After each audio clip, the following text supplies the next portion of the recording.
Om.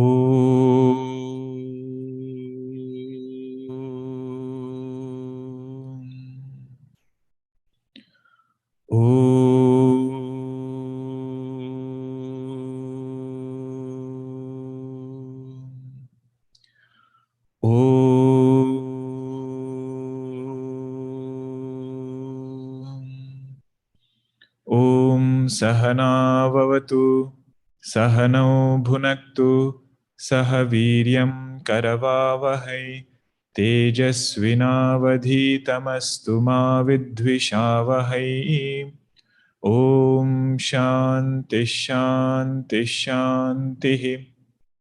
Sadashiva Samarambham Shankaracharya Madhyamam Asmadacharya Paryantam Vande Guru Paramparam. Ramo Rajamani Sada Vijayate Ramam Ramesham Bhaje Ramena Bihata Nishacharachamu Ramaya Tasmai Namaha. Ramannasti Parayanam Parataram Ramasya Dasosmyaham. Rame Chittalaya Sada Bhavatu Me Bho Rama Mamuddhara. Samasta Jana Kalyani Niratam Karunamayam Namami Chinmayam Devam Satgurum Brahma Vidwaram Satgurum Brahma Vidwaram Akhandam Satchidanandam Avang Manasa Gocharam Atmanamakhilādharam Ashraye Bhishta Siddhaye Arthatopyadvayanandan Atitadvaita Bhanatah Gurunaradhya Vedanta Saram Vakshe Yathamati. Hari Om. Is my voice audible? A little bit more. Okay. Chapter number 1 to chapter number 4, we covered Adhikari Prakaranam. After that was Adhyaropa, superimposition. Adhikari Prakaranam means qualified student and what are the different facets required as preparation for this knowledge. Then we went into Adhyaropa, where it was said, on this pure consciousness, what all things are superimposed. How everything has emerged from that same consciousness, that was highlighted. Then another chapter came called as Vishesha Adhyaropa. Erroneously superimposing body on Atma, that is one thing. That is Samanya Adhyaropa. When you ask an ordinary person, who are you? They say, I am this body. Or I am this person. We don't need a lot of thinking to make this statement. But if somebody makes this statement after a lot of thinking, that is called as Vishesha Adhyaropa. They have analyzed what is the nature of I, and their conclusion of I is physical body. So in this way we saw different darshanas. Some say Deha Atmavada, Prana Atmavada, Mana Atmavada, and so on. Then came the part of Apavada. Swamiji said, having understood Adhyaropa, now we should appreciate what is Apavada. So the whole purpose of adding layers was not to describe the layers. The whole purpose was to shift our attention through those layers to this Advitiya Vastu, which is that pure consciousness.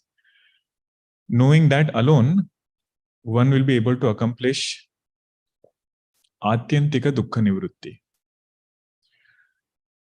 So if somebody says, why do we need Apavada? Let us just stop at Adhyaropa. Actually speaking, to have success in Adhyaropa is also a great accomplishment. Meaning, whenever we think about Sharira, we should not think about only one Sharira. We should think about Samashti Sthula Sharira and say this is only a small, tiny dust in this whole Samashti, whole creation. With this bhava itself, lot of likes and dislikes will come down. At physical body, we can appreciate that, right? This body is not different from total 5 elements. So why have aham buddhi here? If we can do the same thing with our mind, whichever samashti we are part of, saying that my mind is not different from total mind. So trying to blend into that totality. Now that is adhyaropa. Vedanta is not telling us you are the mind.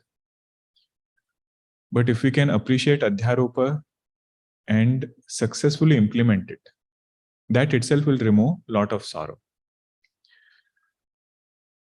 Then comes the next step, where it is said, shift attention to the substratum of the samashti mind also.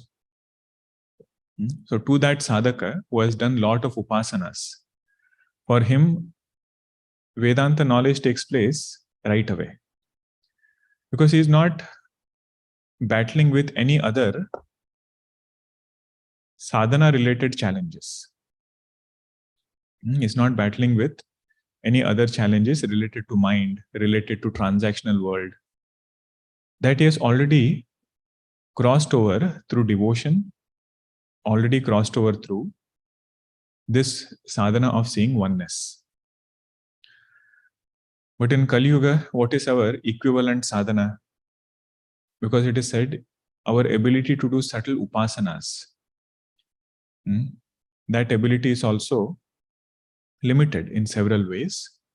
To appreciate what all things Vedas are saying in terms of expanding our vision of aham, many of them seem very archaic.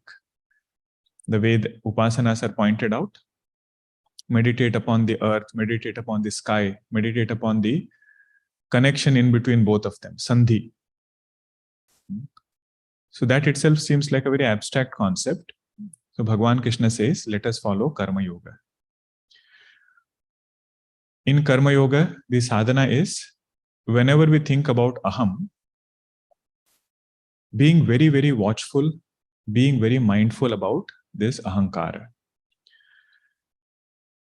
That ahankara which is surrendered to the Lord is a very beautiful ahankara.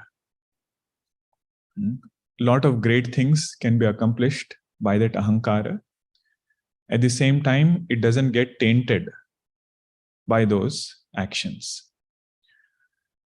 Recently, I was discussing with somebody who is into music. I was asking, what is Vedanta in music? True Vedanta in music is, pay attention to the singer, you will reach pure consciousness. Means pay attention to who is singing. The substratum of that singer is Shuddha Chaitanya. So that is one way to look at Vedanta, but another way is also there. If while singing, a person can sing with ego surrendered to the Lord, any form of art, this is just a music example. If somebody can sing with ego surrendered to the Lord, that piece which comes out will be something very unique. Because it has Paratattva Sparsha. Paratattva means the higher reality, having a glimpse of that reflected in this ahankara. So that is the sadhana part. Why we are discussing this is, we should appreciate what is meant by expanding our aham. In Adhyaropa, that is what was said, dissolve yashti into samashti. But the simpler way to do it is Karma Yoga, where we try to blend ourselves into something higher. The more attention is on this aham, more attention is only on this ahankara, less effective is that jiva. More strain or more stress is that jiva. So sadhana part is to offer that ahankara to the Lord and then keep doing whatever Bhagavan has told us to do. But Siddhanta part, that will come in Apavada, where Bhagavan says, you are not even this, beautiful ahankara, this doership itself is an appearance in this aham. So right there where there was doership, right there he'll discover his infinitude. Not somewhere else, not at some other time also. So this was Adhyaropa Apavada. What will help us accomplish this is Mahavakya. That's why we went into Tattvamasi Mahavakya discussion. Bhagatyaga part is going to be the most critical part in our spiritual journey. Sometimes a sadhaka might feel Vedanta is making very bold statements. Jiva is one with Ishvara. You see, Ishvara could do so many things. Why can't Jiva do everything if Jiva is one with Ishvara? Bhagwan lifted Govardhan mountain. Why can't this Jiva lift Govardhan mountain? He says, we never say with conditioning, Jiva can do what Ishvara can do. As identified with conditionings, holding on to these conditionings, Jiva says, I am Dasa of the Lord. There is no conflict as such at any level in Vedanta. With Sharira, Jiva says, I am the Dasa of the Lord. Letting go of conditionings as Shuddha Chaitanya. He says there is no duality to begin with. So where is this Bheda between Jiva and Ishvara also? That is the main teaching. But what we have to emphasize there is Vedanta is insisting on letting go of individual conditionings. Identification with body, identification with mind, and this individual ahankara. Glimpse of that is seen in deep sleep. Effortlessly, all these things are left away. All identities are left aside. Where is Bheda over there? There is no duality of any kind. So that was Tattvamasi Mahavakya. I felt it was important to discuss because there can be several perspectives, or we ourselves don't know where we are going sometimes when it comes to Jiva Ishvara Aikya. And suddenly if we hear some statement about, oh, what is Vedanta saying? Jiva is Ishvara? How can Jiva be Ishvara? So this clarity we should have. Oneness is pointed out minus conditionings. With conditionings, there is Bheda. And being able to successfully separate both of them, consciousness and conditioning, that is called as Bhagatyaga. In true essence, distancing ourselves from conditionings, learning that art of staying away from this mind, staying away from ahankara, that was the main part of Bhagatyaga. Then we saw Aham Brahmasmi Mahavakya, how that Mahavakya works. Mainly Vritti Vyapti is needed, Phala Vyapti is not needed. Just to know any object, we need a thought. To know our higher nature also, we need a clear comprehension through a thought. But at the same time, we don't need ahankara to claim, I know Brahman. That was the main teaching. So the whole summary until now is, in sadhana, being very mindful of this ahankara, surrendering it to the Lord and then working. But in Siddhanta, questioning this ahankara, questioning the sense of individuality. Now, whatever we might study in Vedanta, Bhagavan says we should develop the ability of grasping the Tatparya. Tatparya means Tatparasya Bhavaha. Tatparaha means that is the supreme. In and through whatever is being said, what is the final teaching? What is the supremost teaching in that whole text, you say, branch of knowledge? That supremost teaching is called as Tatparya. That word itself is Tatparya.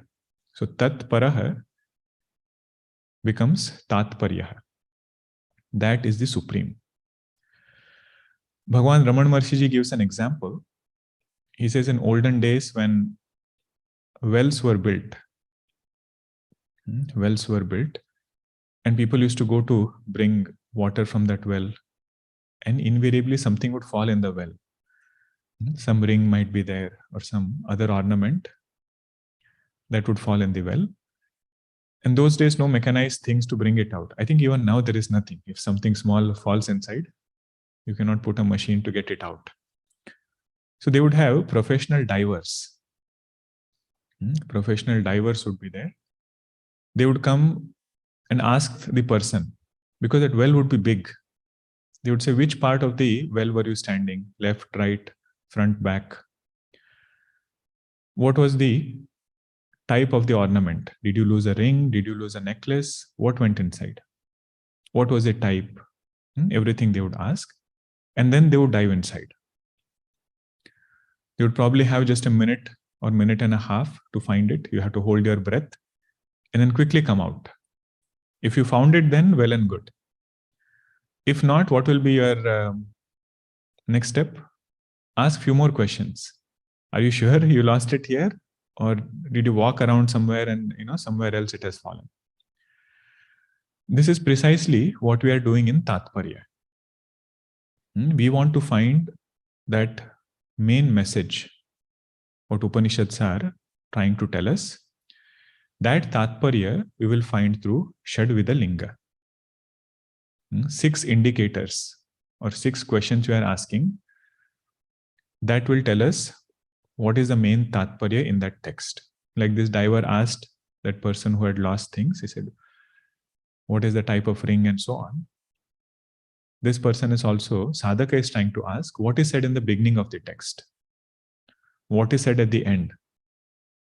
What is it that is repeated in and through the text?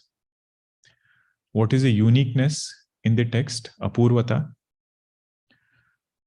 What is the final result that I'm going to get after studying this? What is praised in the text? And where has effort been put to logically elaborate something? If we pay attention to these limbs, we will find Tatparya, which is Advitiya Vastu. Advitiya Vastu, non-dual truth. That is the main Tatparya. This will be understood in Shravanam. To understand Mahavakya, we need Shravanam. So in Shravanam, these are the 6 facets, 6 limbs, which will clarify things for us. Now, if you take that snake and rope example, right? On a rope, you are seeing an illusory snake. And somebody is very afraid, very terrified. Now, the person who is explaining, he might start by acknowledging his fear. So, you are afraid of this snake, but don't worry, this snake doesn't bite. He might explain what is the snake family, what are the different varieties of snakes and venoms. Then he might also talk about lighting. How come this condition has come about? He will say there are different types of light. There is diffuse light, there is direct light. Although he said so many things, what is the final Tatparya there? There is no snake, there is only rope. In the same way, although Vedanta speaks about so many different facets, it might speak about sadhana chatushtaya, it might speak about Srishti Prakriya, how 5 elements came about, how Panchikaranam took place. All of that is said to come to the Tatparya, which is Advitiya Vastu, that non-dual truth. Now somebody might ask, okay, I heard it once, I got it. For how long should I do this? We should do this until we can confidently say, Aham Advitiyaha. Until one can confidently say, I am that non-dual truth. One thing is to appreciate non-dual truth and know precisely what is its nature. But it is said, Shravanam, Mananam and Nididhyasanam should continue until one can confidently say, I am that Advitiya Vastu. Saying I am a Vedantin is also a compromise statement, because that title goes with Ahankara. Somebody asked me last Sunday, Atma is non-dual. It doesn't have any attributes. So why is it that we keep hearing the word Mahatma? How come the adjective of Mahan went with Atma? That's a very interesting question, very pertinent one. Actually speaking, Atma doesn't have Mahanta nor Anuta. Mahatma, that Mahan word is going with that Antahkarana, which has understood the Mahanta of Atma as Aham. Mahanta means greatness. So that person is called as Mahatma, one who has discovered the greatness of him, greatness of I. Or you can say one who has discovered his own greatness in that way. So that is said over here. Until when should one do Shravana Manana Nididhyasana? Because until we can confidently say Aham Advitiya. And you'll notice this ability to grasp Tatparya. It is there in all good students, whoever we see in Ramcharitmanas, Vedanta, Upanishads. They will hear the teaching and restate that teaching without repeating the teacher. At the same time, not saying something else. This part we had already seen in Shiva Gita. Ramcharitmanas, Parvati ji has so many questions that she has to take so many janmas that finally she becomes Parvati ji. Or you say from Sati ji she became Parvati ji. She had to take another janma. But she had the same questions. Who is Bhagwan Rama? If he is Ananda Swarupa, why did I see him crying over there? And so on. But finally, when Bhagwan Shiva gives Shiva Gita teaching, he must have just indicated Parvati ji. Tell me what you understood. Parvati ji summarizes entire Shiva Gita in one line. Rama Brahma Chinmaya Abhinasi. I have understood Bhagwan Rama is Shuddha Chaitanya, is Chinmaya, is Avinashi, eternal, and is infinite. Sarva Rahita, Saba Ura Pura Bhasi. Although he is devoid of all conditionings, he is residing in each and everyone's heart. When she is telling Bhagwan Shiva, whatever you told me about Nirguna Rupa of the Lord, I have understood. Whatever you told me about Saguna also I have understood, keeping in mind the Tatparya. Tatparya of Shiva Gita is to understand what is Bhagwan's nature. That Tatparya she summarizes in one line.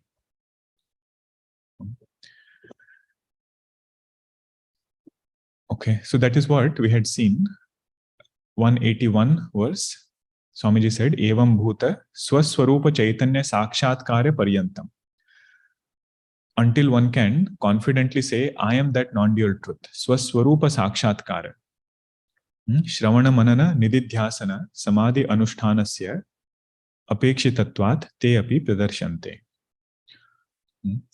Shravana Manana Nididhyasana is needed. That is why we are going to elaborate it now.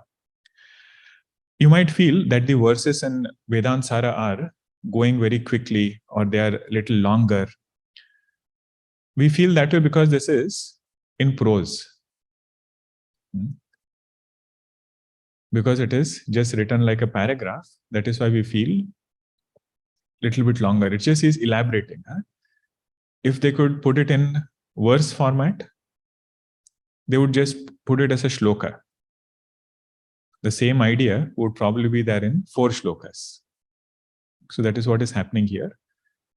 Shravana Manana Nididhyasana, elaboration is done, and Tatparya Nirnaya we were going to see. Okay.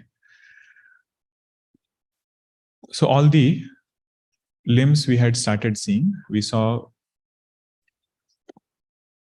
Upakrama Upasamhara. That shloka is important. 184. Let us chant together. Upakramopasamharo. Okay, different tune, I think. Upakramopasamharo. Upakramopasamharo. Abhyaso purvata phalam. Arthavadopapatti cha. Lingam tatparya nirnaye.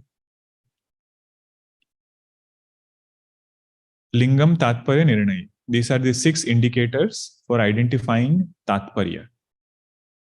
What are the 6? Upakrama, upasamhara. What is said in the beginning? What is said in the end? So, verse number 185 elaborated Upakrama, upasamhara.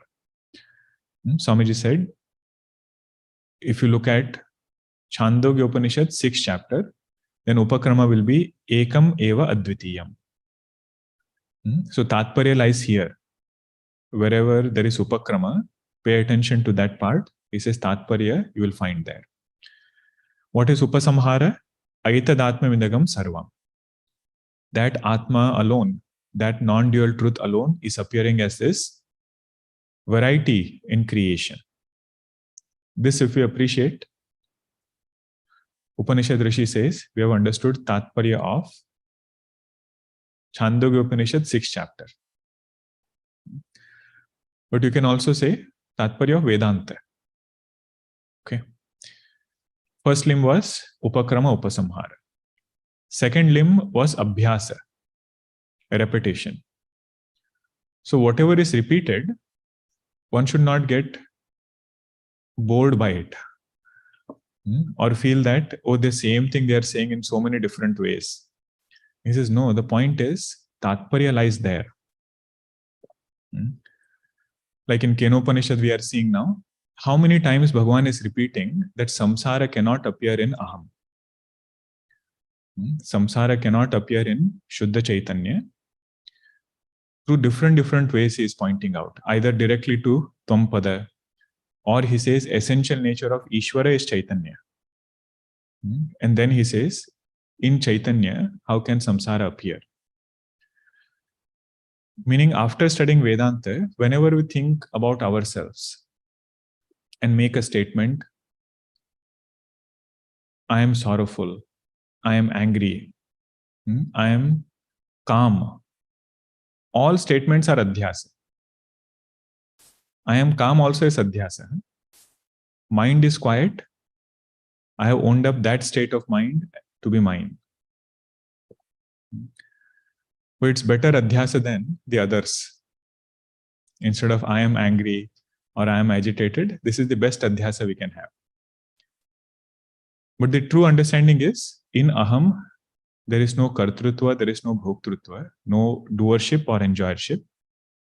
Where is the question of identifying with thoughts? That itself is samsara. This point will keep getting repeated. And that's our sincerity, you call, to appreciate how each time some new facet is getting opened up in every verse. For example, in 3rd chapter, when Bhagavan Krishna is elaborating about Karma Yoga, Mukta Sanga Samachara, Arjuna, remain unattached, but at the same time be very diligent. This abhyasa keeps going on. Again and again, Bhagavan repeats that. So one should not get tired by that repetition and say, oh, anytime you see 3rd chapter, Bhagavan is only saying, do your work, don't get attached. He says, no, there is a lot of depth. It is up to us how deep we want to go. So that was repetition for Karma Yoga as Tatparya. If you just look at 3rd chapter, entire Bhagavad Gita is not Karma Yoga as Tatparya. If you think or if you want to make Karma Yoga as Tatparya, then appreciate how repetition is done of that idea. Okay. So here Abhyasa was mentioned, 186. 187 was Apurvata. Apurvata means uniqueness, something that we will not come to know through any other means. He says, when we do Shravanam, if we can appreciate the Apurvata mentioned there, then our reverence for Shravanam will increase. Upanishad mantras will not be mere words, they will become pramana. What I am looking to know about myself, no other knowledge can tell me that. No other action can reveal that truth for me. The only support I have, the only means I have is Upanishad mantra. So wherever pramana is mentioned, uniqueness is mentioned, that is called as apurvata. So in Chandogya 6th chapter, the salt example is there. Without the right pramana, we cannot get the valid knowledge. All these are limbs under Shravanam. That point we should not miss. Swamiji said, Shravanam, Mananam, Nididhyasanam, we are going to elaborate. Mananam and Nididhyasanam will come later. Now he is only elaborating how one should do Shravanam. Pay attention to Upakrama Upasamhara, pay attention to repetition, pay attention to Apurvata. After studying Vedanta for several years, one should not have this doubt or make statements like Vedanta is also saying the same thing, science is also saying the same thing.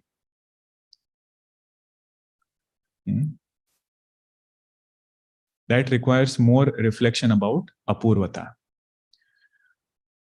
Science will talk about the subject.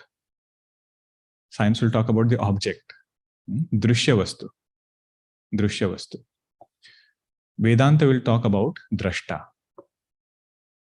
The one who is studying, the one who is meditating, the one who is doing whatever it takes. He says, who is that person? That is the inquiry of Vedanta. Even if we come to know about something as that supreme truth, if you say you need some instrument to know it, you need some person to know it, that means what? It has already become an object. So that is where Vedanta will try to question more. We are interested in the observer. We are interested in the subject, which is drashta. So that is the apurvata of Vedanta. What is the mahima of that drashta? Mahima means greatness. This consciousness alone is appearing as creation. That knowledge will not come to know without Vedanta. Okay, that is called as apurvata. Phalam is the result. What are we going to get as a result? Even if you pay attention to the result, we will come to know that such a result is not possible without knowledge of Advitiya Vastu. Means Tatparya has to be in Advitiya Vastu, only then such a result is possible. If you say Jivan Mukti or Videha Mukti for that matter. If Jivan Mukti is the result, only by trying to work on the mind, only by trying to adjust something outside, absolute freedom is never possible. Because mind and the world outside, both are results of karma phalas. No matter how hard we try, one cannot get sukham, sukham, sukham all the time. By giving reality to the world. If we take world as the frame of reference and say my moksha depends upon the world, when everything is perfect, I am free. Or when everything will become perfect, I'll be free. Or something at mind level also. Only when mind is in this condition, I am mukta. You say both of them are not possible unless we know that Advitiya Vastu, non-dual truth, to be our true nature, and see this mind and the world as an appearance. Unless this happens, Jivan Mukti is also really not possible. And what to talk about Videha Mukti? The moment this karta is alive, the doer is alive, the moment doer is given reality, alive means given reality. Until that point, all karma phalas will come to that ahankara. Either it is in this sharira or it will be in future shariras.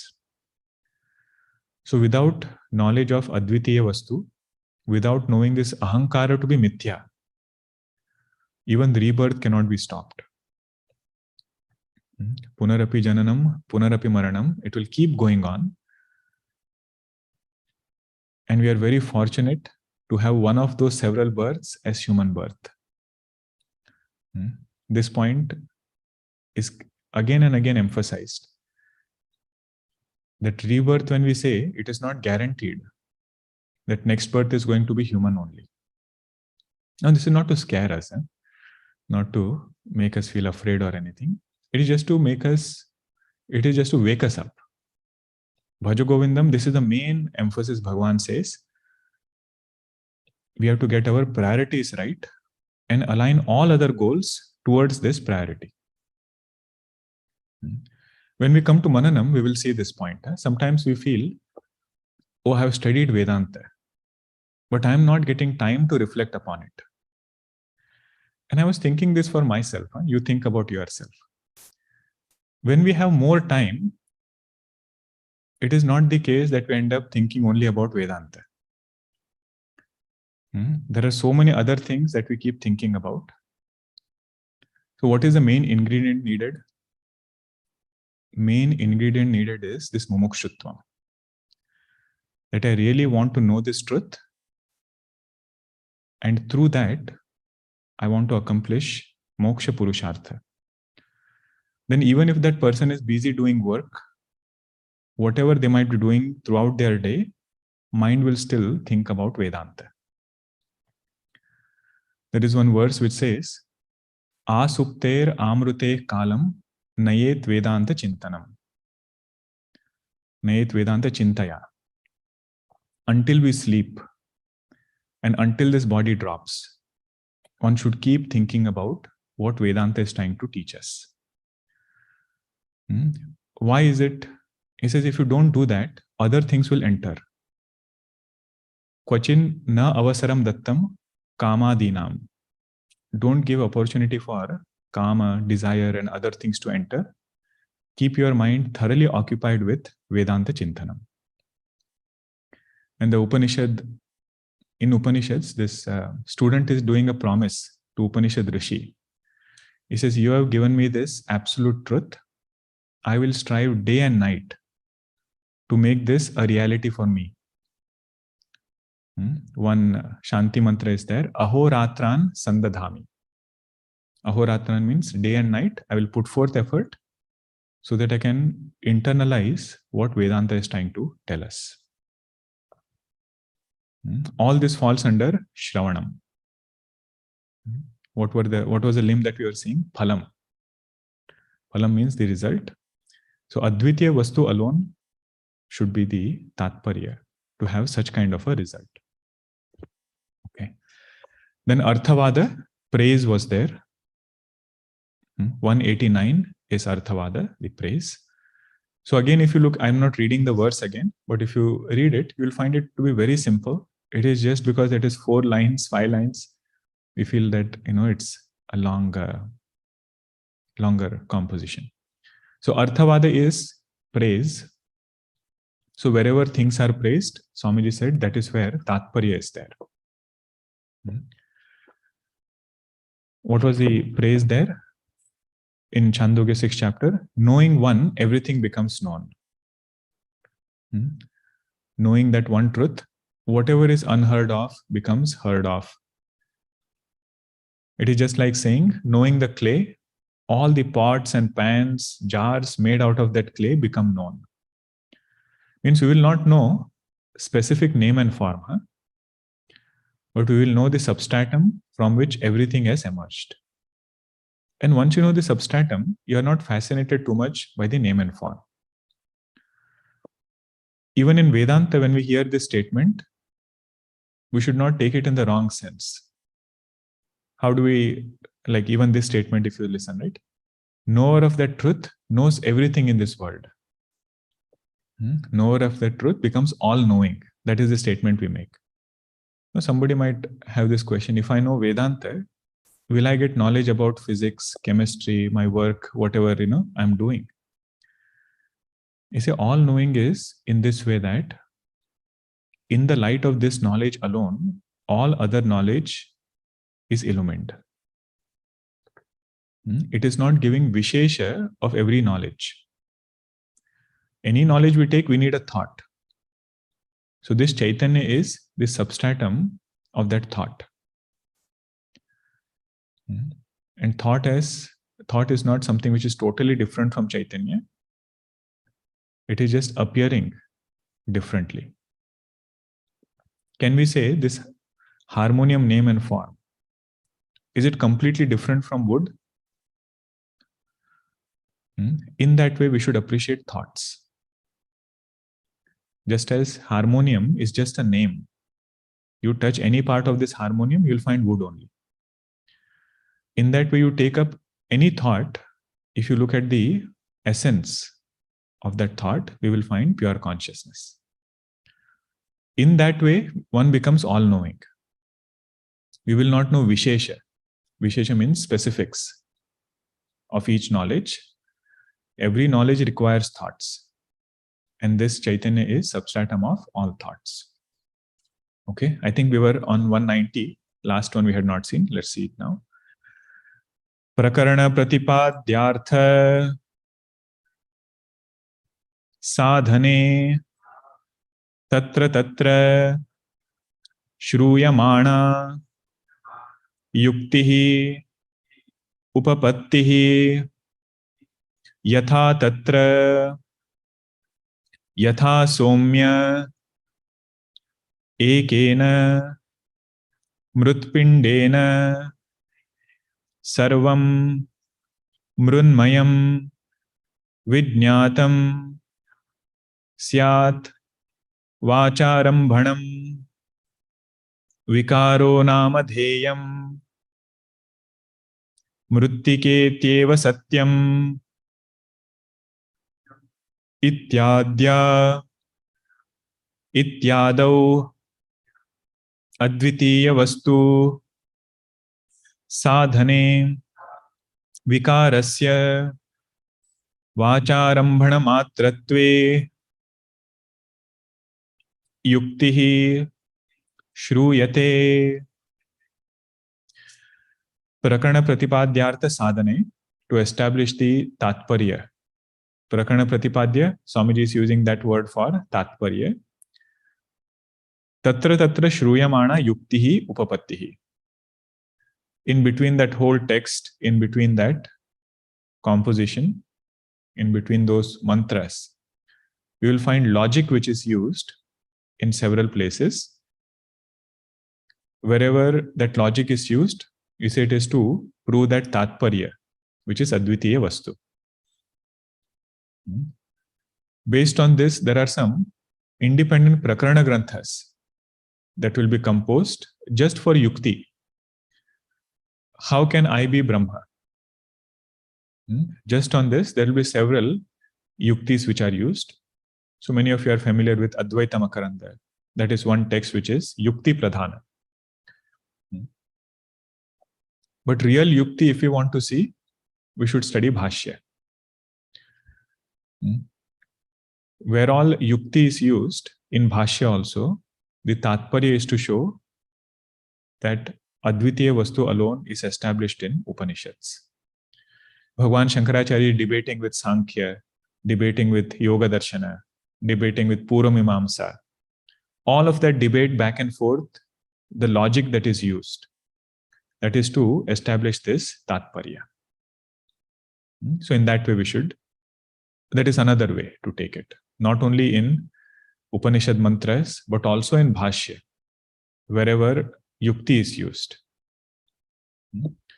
So one example is given, Yukti in Chandogya 6th chapter. Yatha somya ekena mrutpindena sarvam mrunmayam vijñātam. If you know the clay, all the products of clay, they become known. So this Yukti is Karya Karana Yukti. If you know the Karana, then all Karya, if you know the cause, all the effects become known. So here it is said that Advitiya Vastu alone is the Karana for entire creation, including yourself, individual conditioning, and the Samashti conditionings. All of them have come from that same Chaitanya. So if you know that Chaitanya, everything else becomes known. So in this way, yukti is used for advitiya vastu. And also yukti is used to say how that effect which is there, it is just a name. It's just a word at the tip of the tongue. Vacharambanam means that. Vacha means speech. Arambanam means whatever is elaborated by speech. So those are just words. They're really not there. Now when we hear this, Tatparya doesn't become clear. So what do you mean wave is not there? I see that wave. One wave is so big. Somebody is surfing also on that wave. So this, what will this person say? We are not denying mithya vastu. One cannot do vyavahara. Vyavahara can be done. That vyavahara is also mithya. So wave example is given to show that. The sadhaka might feel, oh, I'm seeing the world. I'm transacting in the world. That is why it is real. It is not vacharambanam. So wave example is to show, if wave comes, it can very well push that person out. One can surf also on that wave. But if you just go and take one cup into that wave, you will not find even a bit of that wave. What you will find there is Shuddha, substratum, which is water. Meaning what? That wave was nothing but Nama Rupa. It was just a name, it was just a form. In the same way, everything in this creation is it is only Nama Rupa, it is only Vacharambhanam. What is there is the Karya. What is there is the Karanam. Karanam means the cause. That alone is there. All the effects are nothing but appearances. This logic is used to establish, Swamiji says, that is called as Yukti. Now in Kenopanishad, where was Yukti? When the student comes back and he says, the teacher says, Yadi manyase suvedeti dabhrameva pinunam tvam vetha brahmano rupam yadasyatvam yadasya deveshu athanu mimamsamevate. Mimamsa there refers to Yukti. And then Shankaracharya Bhagwan also pointed out in Bhashya, the student went back, again took support of Mahavakya, then did Yukti, internalized it, then came back again and said, Naham manye suvedeti. So Yukti there is used to show how Brahman cannot be an object. Even if you make that statement, I know Brahman very well, he said only an object is known in this way. So fire need not say, I burn very well. Its nature is to burn. Only if you put a firewood, you say the firewood burnt very well. Only from conditioning standpoint, that statement is made, not from its own standpoint. Right? So Bhagwan established in that part how that word Mimamsa goes with Yukti, reflecting more upon the same Tatparya through logic. Okay, Vacharambhanam vikaro namadhyam mrutyika iti eva satyam ityadau advitiya vastu sadhane. In accomplishing that advitiya vastu, vikarasya vacharambhana matratve yuktihi shruyate. The effects which are there, they are only vacharambhanam. In this, there is yukti which is elaborated. Why do we need yukti? Because our mind doesn't agree. Directly, it doesn't take the fact that everything is vacharambhanam. It's only name and form. It is not really there. So for that, we need yukti. So with this, 6 limbs are done. And all the 6 limbs tie back into which sadhana? Shravanam. That part we should not miss. Under Shravanam, how should we do Shravanam? It says Tatpari should be understood. Aham advitiyaha. I am that advitiya vastu. This part should become clear to us. At least we should be able to restate, like how Parvati ji stated, right? The same teaching, Rama Brahma Chinmaya Abhinasi. Bhagwan was so happy. He said, I explained so many things, but she had the ability to grasp the Tatparya. So whatever Vedanta is saying, one should be able to say to ourselves, in our own words, what new thing Vedanta has revealed to us.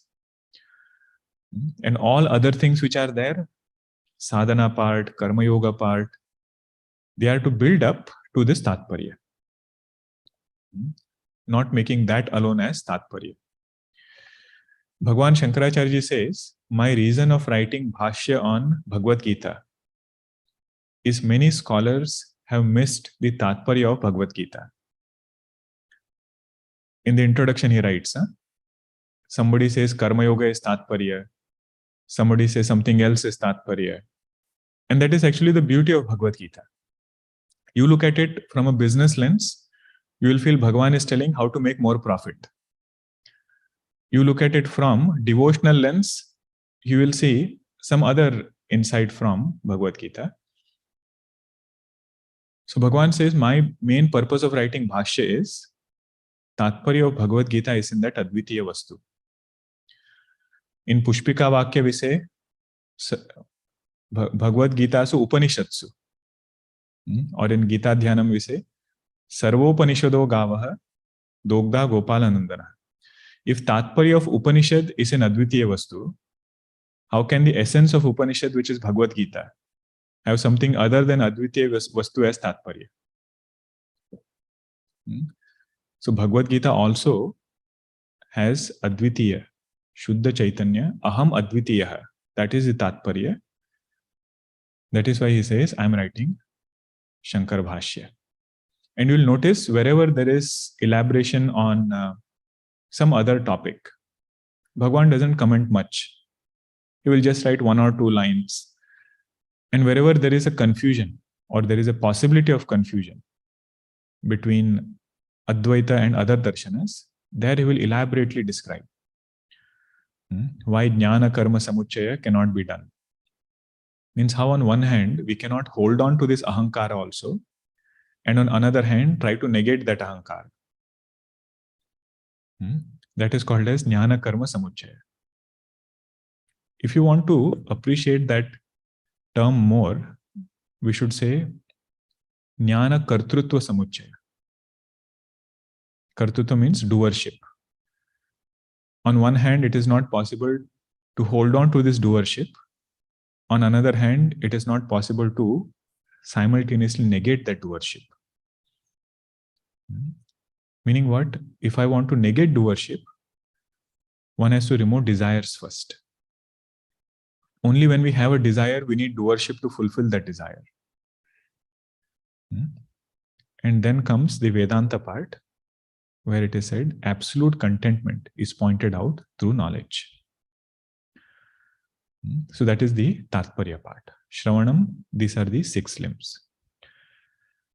Now we'll just reflect upon Mananam at a high level. More details you will see in the next session. When we start eating food, the nourishment that we get in the food, it is said, it doesn't matter how much we can eat. What matters is how much we can digest. So in Vedanta, the nourishment that we have to get through this spiritual teaching, the main part of the spiritual teaching is the reflection part. Main part means it has to be accompanied after the first step. Don't say Mananam is more important than Shravanam or Shravanam is more important. All are important because each one has a specific purpose. That also will elaborate. But Mananam is something which is like digesting that food we have eaten. Otherwise, we feel in our own spiritual journey that I've been listening Vedanta for so long, but I feel nothing much has changed, either in our perspectives or in our response to the world. So there, the guidance given to all of us as sadhakas is going back and seeing whether we have reflected sufficiently upon that truth or upon whatever we have heard. Now, to help that reflection, there are different platforms which are available. One reflection is to teach. Okay, if you are teaching anything, many of you are Balvihar teachers, conduct study groups, or you have friends with whom you discuss. The moment you have to share something, unless we ourselves have understood it, it's very hard to communicate that point. Right? We ourselves feel very hollow if we are doing it without understanding it. So we are pushed to start thinking. We are pushed to start organizing our thoughts regarding that topic. This reflection which happens, this organizing of thought which happens, and the clarity which comes through that is called as Mananam. Everything else is actually to aid this thing. Even teaching is to help Mananam. And we ourselves feel, even many Balvihar teachers share, when we teach, we are the ones who have learned the most. That is the immediate benefit of sharing these ideas. About different topics. Now, this is general Mananam. Specific definition will come later. About different topics, we should be able to reflect upon it in different facets. But most importantly, come to a conclusion after thinking. For example, if you say, what is Karma Yoga? Now, this is one topic. Now, what do we mean by Mananam on Karma Yoga? Thinking about Karma Yoga in different facets. You can think about it from a sadhana standpoint. You can think about it from devotion standpoint. Right? Karma Yoga and Bhakti Yoga, they go together. Bhakti is in the heart. What is manifested outside is Karma Yoga. Then you can see it from society standpoint.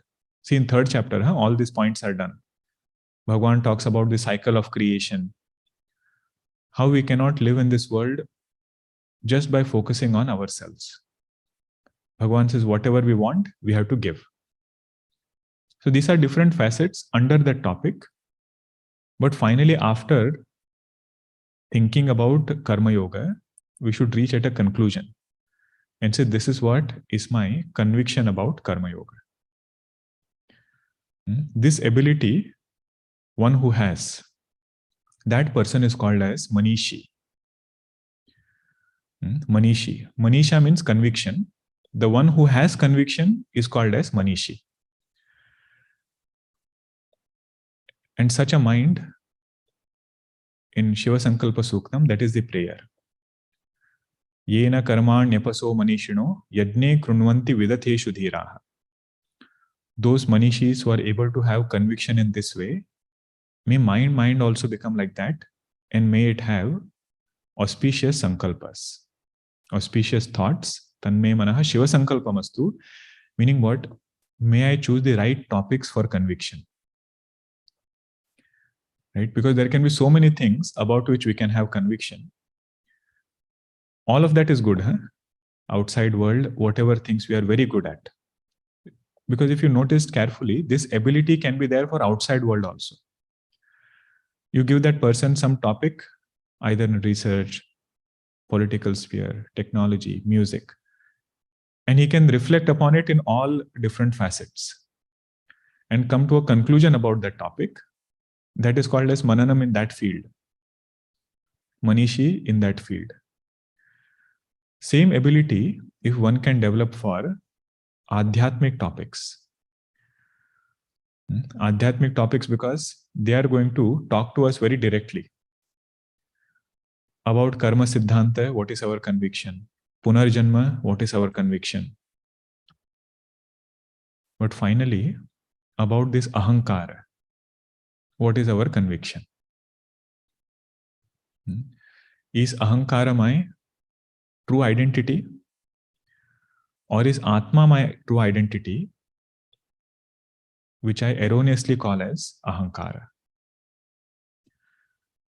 Manisha about this, conviction about this, That is going to be the main thing about Mananam.